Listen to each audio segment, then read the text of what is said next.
season in the NFL for Goff, his third. To say there's an age gap there would be like saying Mangini might watch the Super Bowl if he's home and all. Brady was asked if he had any advice for Goff. Take a listen. What sort of advice would you give this guy as he gets ready to take on the big bad Patriots? I'm not giving him any advice. Crazy. They got a great team. I got to go against that guy all night, so that's what I'm concerned about. And I know how great of a player he is. They got a great defense, best D-line in the league, a couple of the best interceptors probably ever played in this game. So I got my work cut out for me. All right, Coach, how much of this Super Bowl is going to come down to how Jared Goff does actually play? It's going to be a huge part of the Super Bowl, and for a lot of different reasons. One of the reasons, as a young quarterback, he's got to come out early and decipher how the Patriots are playing against him. And we saw that problem that Patrick Mahomes had last week or a couple weeks ago where he couldn't figure it out early enough. Yep. He got it figured out later, and he saw how effective he was. But that's the first thing. And then another big part of this offense is coming to the line of scrimmage, and there's check with me plays. So it's either we're going to stay in the play that we have called, or we're going to check to the second play based off the look. So deciphering what's happening and confirming either to stay in a good play or to get out of that play and move into something else because it's a better look is another huge thing. And then will he make a mistake? The amount of pressure that this game has, how well does he deal with that? Obviously, Tom has a huge advantage in that arena, but how well does he deal with that is the third thing. And I'd say the last thing is there were some really big plays that he made at the end of the New Orleans game. I thought he made some fantastic. Right. The one where he made where he's rolling out to his right and hit the tight end down the field, and then two different plays with pressure right in his face that he completed. Difference in the game. So all those things are factors moving to this one. I think it should be instructive for people to understand that the Patriots this decade, they've only lost 6 playoff games. All 6 of those playoff games, the opposing quarterback has played well, and in 5 of the 6 has played really well. The only one that I would say wasn't really well was Peyton Manning's last game against Tom Brady, the 2018 AFC Championship game. But those quarterbacks combined 14 touchdowns to 1 interception, a quarterback rating north of 105. Like, you haven't beaten the Patriots with a poor quarterback performance in the playoffs since all the way back in 2009 when Joe Flacco had a terrible game, but the Ravens beat him up 33-14. Like early in Tom Brady's career, Jake Plummer beat him without playing very well. Eli in that first Super Bowl against the undefeated Pats, he played okay but didn't play great. Like this decade, you've needed your quarterback to be a difference maker, whether it was Flacco in the AFC Championship game in 2012, Nick Foles obviously last year played the best game of his life. I don't think the Rams, even though I really respect their defense, and I think Todd Gurley is the best running back in football, I don't think they can win the game with Jared Goff just being a caretaker. I think Jared Goff is going to have to go out there and make some plays, and I, like you, Coach, was so impressed with the drive at the end of regulation. We have forgotten it because it's just, oh, the Saints got screwed, the Saints got screwed. Jared Goff in the Superdome, down 3, inside of 2 minutes, trip to the Super Bowl on the line, drove his team down to the 31-yard line to set up that 48-yard field goal to put the game into overtime.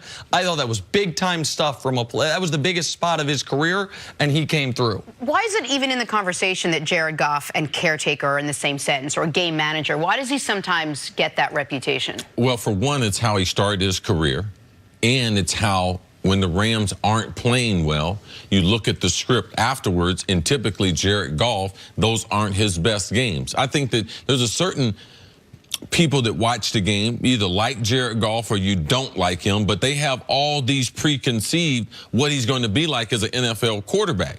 I think he's going to be an elite player for a long time because they built that team the right way. They got explosive players on the defense. They got a great young head coach that's going to be tied to that guy, and ever since he's got there, all they have done is win games. So I think that people, they don't allow players to develop anymore, and they definitely don't allow quarterbacks to develop. So we want a guy to be seasoned. We want a guy to make veteran decisions, and we see veterans all the time make mistakes, but younger players were just more critical, and we're so quick to who's going to be a superstar and who's a franchise quarterback and who's not a franchise quarterback. There's a thing called process. There's a thing called player development, and Jared Goff is right in the middle of being one of the elite passers that we have in the game. He's got a great arm. He makes great decisions. He can read coverages.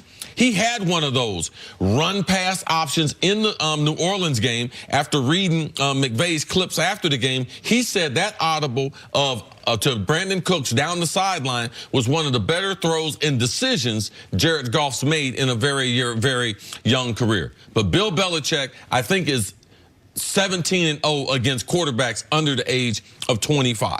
So Jared Goff at 24, he is getting ready to be tested. But for me, I think he's going to be an elite quarterback in this league, and he has a great system to be able to help him develop under. To your point, Belichick teams have won 18 games in a row against quarterbacks under the age of 25, and Jared Goff's obviously in that category. Yeah, and Chris, you're right on about people who want to classify quarterbacks as Hall of Famers instantly, like the second they make a good play. But with Jared Goff, I thought the other interesting thing from last game was New Orleans was going to heat him up.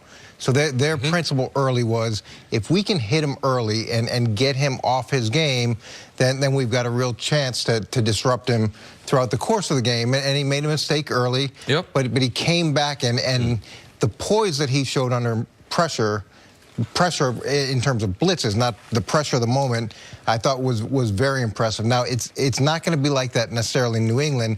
It's going to be assessing how they move the pieces apart and what subtleties they're attacking in your game. Coach Mangini will tell you, when you get to the Super Bowl II, you know the characteristics of the team. So if you try to protect the quarterback in this game, the players feel it, and they start to press.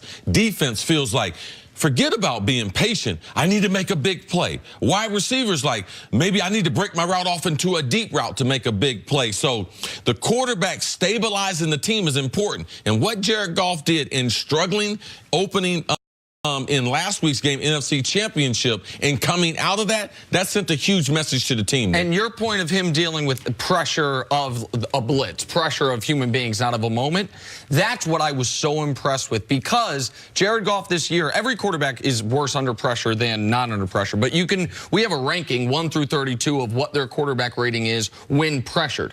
Jared Goff was 28th in the league in that category. That was his biggest weakness of his game, is if you can get to him, he can't deal with the situation. In that NFC Championship game, he did in the biggest spots. He's going to have to in the Super Bowl. And the other thing that is the pressure of the moment, too. And we talk about this with guys who signed big free agent contracts or guys who are in games like this. You don't need to be different than who you are and what brought you here. Sometimes people think, I've got to be better, and in an attempt to do that, it ends up being worse. Just be who you are. It's the advice I gave you when you joined on here, and it's been really working out for you. So you're right, the pressure of that moment. You be you, Coach. You be you. Coach, stick around. Coming up, did the Rams shoot the